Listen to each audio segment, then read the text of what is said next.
Another method for finding true south is first to find true north, and then, as has been pointed out before, turn 180 degrees. That will give you the direction towards true south. We have multiple methods for doing this. One method that has been used in the past, decades past, by surveyors is what's called shooting the North Star. We have a couple of methods for shooting the North Star. We're going to start with the one that's the most primitive. This is a little inconvenient because it has to be done at night, and it can only be done on a clear sky night. Shooting the North Star requires that you can see the North Star. An easy way to find the North Star is with the asterism known as the Big Dipper. And people are going to say when they see this, what the heck is an asterism? An asterism is a grouping of stars that is part of one or more constellations, but that particular grouping is not officially a constellation. It just has a unique shape that it draws in the sky that's recognizable to people, and typically it's named. For example, the Big Dipper is one that's fairly recognizable, but it's not a constellation. It is part of the constellation Ursa Major. So we use the Big Dipper asterism and the Little Dipper, which is part of Ursa Minor. We can use both of those to find the North Star. Once we have located the North Star at night, as the Earth rotates, Polaris, also known as the North Star, stays stationary in the sky. It does that because the rotating axis of the Earth is pointing toward Polaris, and as the Earth rotates, the tip of the axis does not move. Everything else rotates around the tip of the axis, which is why Polaris indicates the direction toward true geographic north. Here's the primitive method for shooting the North Star. Now, we're in the daytime. We don't have a star available. We have a small wind generator tower over here to my left. I'm going to use the second guy wire bracket down from the top. I'm going to pretend that's Polaris, our North Star, and we're going to line up on that as if it was the middle of the night on a clear sky night and we were shooting the North Star. So step one is you put a stake in the ground. You don't want it to be too short, otherwise you're going to be laying on the ground to do this. But you do want it to be firmly planted. I like something no lower than my chin, even taller than the top of my head is fine. Get it planted in the ground so it's not going to move. Then we get a shorter stick. Something straight and sturdy. Here's my shorter stick. Now notice this one is leaning a little bit. I don't care if it's leaning this way, leaning that way, leaning here.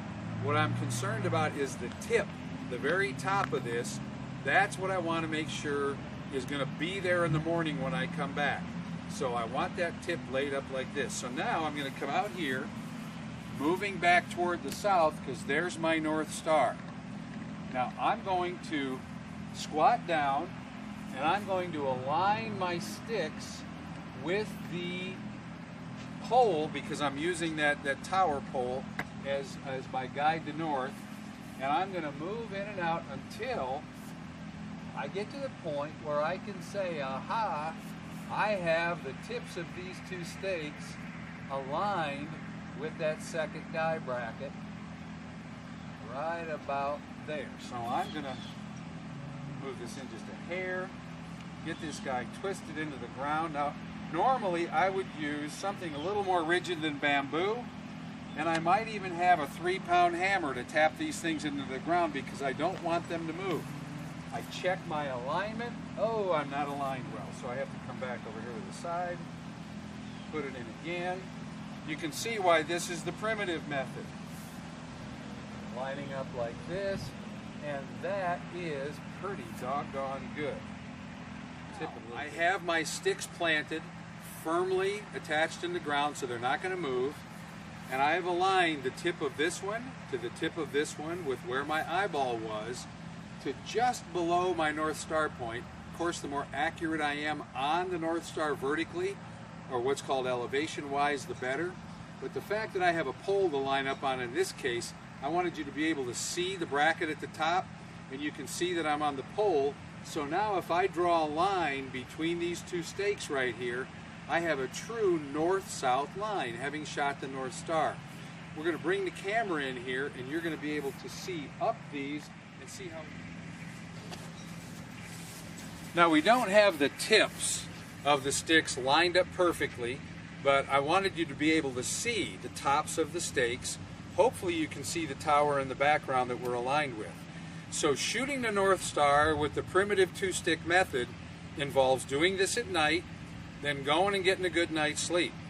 When you come back in the morning, this is what you're going to do. You're going to get a third stick, and you're going to have someone sight with these and someone sight with the other stick, and all you have to do is move over this way and look straight out, and as long as you are totally blocking the tip of this one with this one, you can tell by moving your head back and forth and then putting a third stick out there far enough, the longer that is away, the more accurate your true south and north line is going to be. So you set a second stick out there lined up with these two, and you can come in and you can sight down like this. You should be able to see my eyeball right in the camera, and you can check, is that on the line? You can lay a tape down from here to there, and now you know what your true north-south line is. How do I find true east and west? 90 degrees off of that line in both directions. Then you can do 45 degrees. You can start to lay out a compass rose right on the ground, oriented true north-south, using the two-stick primitive shoot Polaris method. Touchdown.